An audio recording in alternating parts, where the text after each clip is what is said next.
In the 25th century, humanity made contact with an extraterrestrial civilization and discovered that the strange customs of its inhabitants were causing the deaths of millions. The action begins in the office of the first prefect, where he gathers his advisors and insists that they attempt to contact other planets the next day using a satellite network. The first message they send is anyone out there? Meanwhile, Captain Ed Mercer and First Officer Kelly Grayson meet their new Chief of Security, Lieutenant Commander Kelly from the Zion race. She is stern and resolute, assuring them that despite her less-than-stellar reputation, she will protect the crew from any dangers. Soon after, on the USS Orville's bridge, Kelly suggests to the second officer, Buru of the Milan race, that they throw a joint birthday party. Buru is hesitant, but Kelly persuades him by saying that it will mean more guests and entertainment. He asks, "Is this an order?" To which Kelly responds, "No, just a suggestion." Suddenly, Ty interrupts, reporting signals of outdated microwaves from the distant Gamma Velorum system. She clarifies that the signal is not from a spaceship, but from a planet. Excitedly, she records the message, "Is anyone out there?" The crew eagerly prepares for first contact. Helmsman Gordon Malloy engages the quantum drive, and the USS Orville sets course for the unexplored planet. Following the received coordinates, Ed, Kelly, Buru, Kelly, and Dr. Claire Finn arrive at Regor 2, where they are welcomed by the first prefect, his advisors, and crowds of citizens witnessing this historic moment. The crew informs the representatives that the galaxy is filled with various peoples and beings, not all of whom are friendly. Therefore, it is essential to establish successful contact and learn about Rorian society. The first prefect and chief advisor Mail proudly show the crew their largest astronomical array, a network of 25 satellites through which they sent their message. The first prefect is astonished that their signal was received so quickly, as he believed it would take decades or even centuries. Meanwhile, Rorian doctors give Claire and Kelly a tour of the maternity ward, where Kelly notices that all of Rorian technology is outdated. However, Claire reminds her that they are observing a young civilization. Concern arises when Claire notices a high rate of premature births among the Rorians. Suddenly, an emergency cesarean section interrupts their tour, adding to the growing mystery. She quickly determines that there is no medical reason for the surgery and questions the Rorian doctor about the urgency of the procedure. The doctor confidently responds that the child was going to be born a Gilk and seems surprised that Claire doesn't understand. He explains that Gilk are known to be violent and destructive, so doctors prevent their birth at all costs through cesarean sections. Later that evening, the crew of the Orville and the Rorians gather for a banquet to celebrate their first contact. The Rorians are astonished to learn that the Orville crew's civilization abandoned the use of currency long ago, as they believe forcing people to labor for material goods is unnatural, creating what seems like a utopia. During the banquet, Kelly impresses everyone by effortlessly bending a chandelier, showcasing the unique abilities of her species. Kelly then mentions that she and Buru share a birthday next week, adding that meeting the Rorians has been the best gift for both of them. Suddenly, the first prefect's demeanor shifts, and in a fit of rage, he orders the arrest of a confused Kelly and Buru. He commands that the rest of the crew be examined, but offers no clear explanation to his perplexed guests. In their prison cell, a Rorian dentist takes tooth samples from Ed, Kelly, and Claire, and it is soon confirmed that none of them are Gilk. The three are brought before the first prefect, who angrily accuses them of endangering the Rorians by bringing Gilk among them. Claire finally realizes that Gilk refers to a zodiac sign, and that astrology governs many aspects of Rorian society. Children born under the Gilk sign are considered dangerous, which is why cesarean sections are performed to prevent their birth. Enraged, the first prefect declares that Kelly and Buru, both born under the Gilk sign, will be sent to a prison camp, while Ed, Kelly, and Claire are allowed to return to their ship. "We don't want you here," he declares. Kelly and Buru, now in special suits, are taken to the camp, where the camp leader coldly informs them that this is their new home. Kelly and Buru demand an explanation, convinced there must be some mistake, but their protests fall on deaf ears as the order came directly from the first prefect. In an attempt to escape, they fight the guards, but the guards overpower them and warn of severe consequences for any further disobedience. The camp leader orders them to be taken to the barracks. Meanwhile, Ed, Kelly, and Claire return to the Orville and, together with the crew, contact Admiral Perry. He advises against using force to rescue Kelly and Buru during this delicate first contact and urges a diplomatic solution instead. Ed argues that the Rorians are being irrational, holding Kelly and Buru in a prison camp simply because of their birth date. Claire adds that Rorian doctors are performing unnecessary surgeries to avoid births under certain zodiac signs, but these arguments fail to sway the admiral. He insists that the Orville crew must respect Rorian laws while on their territory, even though he sympathizes with their desire to free Kelly and Buru. Unable to authorize any aggressive action so soon after first contact, the admiral tells the disheartened crew to find another way to resolve the situation and ends the transmission.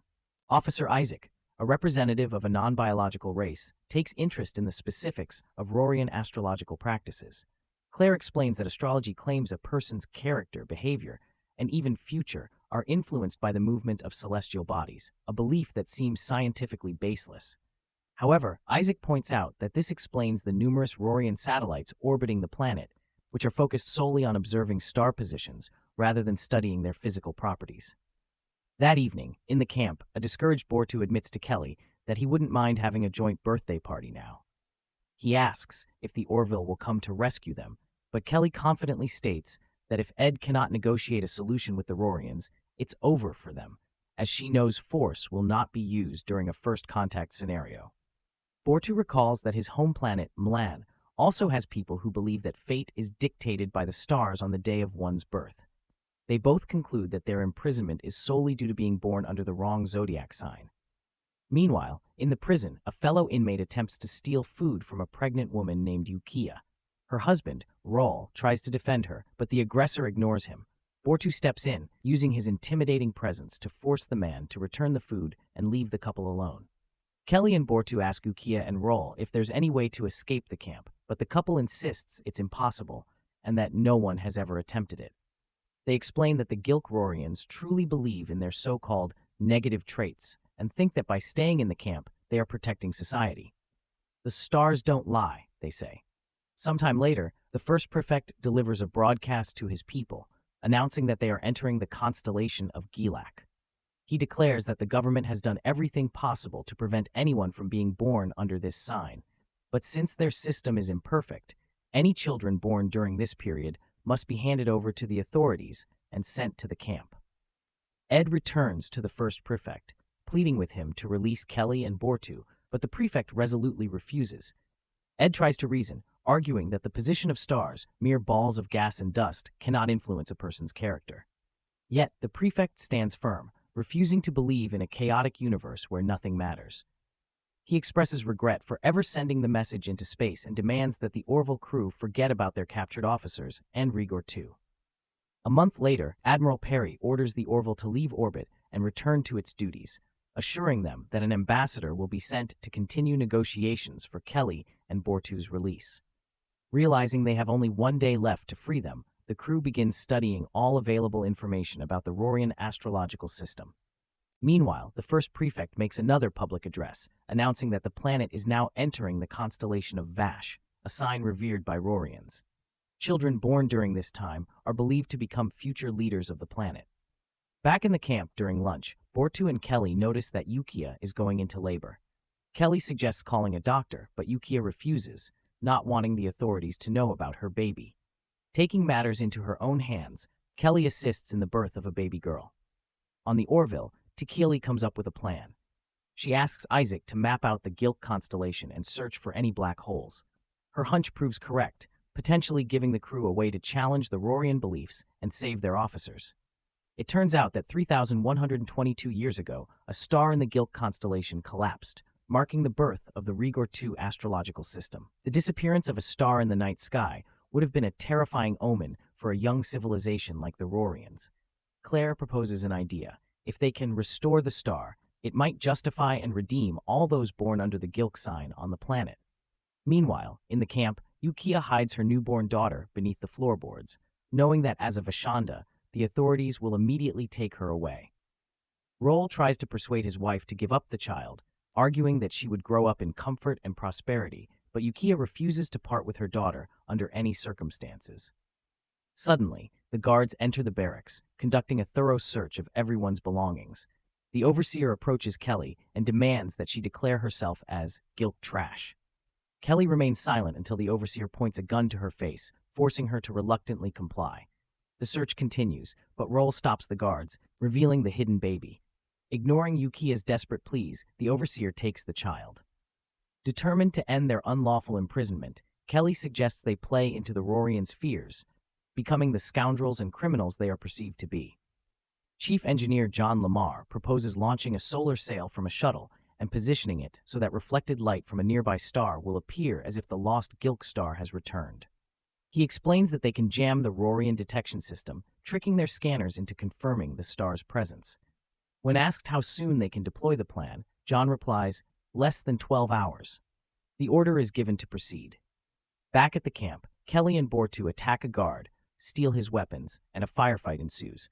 They manage to defeat several guards and blow up the lock on the main gates, but they are soon surrounded by reinforcements and the prison chief. Meanwhile, aboard the shuttle, John and Gordon report that everything is ready for the operation. They head toward Regor 2 to begin the mission. The prison overseer decides to stage a public execution of Kelly and Buru, intending to demonstrate to the other prisoners that the stars are never wrong, and that all Gilk, no matter where they come from, are cruel and irredeemable. As they approach the planet, John adjusts the solar sail, releasing the clamps, and Gordon activates the thrusters, causing the reflected light to reignite the star. Just as the prison chief orders the execution to begin, one of the prisoners notices a new star in the Gilk constellation. The first prefect and his advisors are also stunned by the sight of the restored star. Confused, the ruler quickly calls for an emergency assembly, asking, "What does this mean? Is there a change?" Thanks to the ingenuity of their crewmates, the Orville's crew manages to alter the fate of Kelly, Buru, and all those born under the Gilk sign. Kelly and Buru return to the Orville, where they finally celebrate their birthdays with a joint party. During the festivities, Ed informs Kelly that diplomats have confirmed the closure of the last Gilk camps on Regor 2. She also shares that Yukia sent a message, revealing that she named her daughter Kelly in gratitude. Tekeli then approaches, raising the question of what might happen when the Rorians discover that the new star isn't real. Ed, suddenly thoughtful, acknowledges that they may have morally crossed a line by deceiving an entire planet. However, he justifies the lie, believing it was worth it to free a large portion of Regor 2's population.